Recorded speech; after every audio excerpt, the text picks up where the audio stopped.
On commence par le match qui a tout lancé. Le Mexique s'impose 2-0 face à l'Afrique du Sud lors du match d'ouverture de cette Coupe du Monde 2026 au mythique Stade Azteca de Mexico.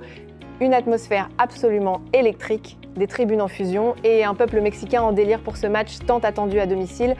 Le grand homme de la soirée, c'est Julián Quiñón. L'ailier mexicain a été tout simplement exceptionnel, omniprésent tout au long de la rencontre, auteur du premier but de cette Coupe du Monde. Il a rappelé cette phrase légendaire de Chicharito avant le Mondial 2018 en Russie, où le Mexique avait éliminé l'Allemagne. Imaginons des choses extraordinaires. Eh bien, ce soir à l'Azteca, les choses extraordinaires ont commencé. Quiñón a profité d'un mauvais dégagement de l'Afrique du Sud. Lira a récupéré le ballon et l'ailier n'a pas tremblé pour ouvrir le score. Un premier but de Coupe du Monde qui rentrera dans les mémoires. Ensuite, c'est Raúl Jiménez qui a scellé la victoire d'une belle tête après une période difficile à 10 contre 11. Selon Marca, il est même le premier MVP de cette Coupe du Monde. Infatigable, décisif, toujours présent dans les duels. Mais ce match restera aussi dans les annales pour une autre raison bien moins glorieuse. 3 expulsions au total, dont César Monté côté mexicain.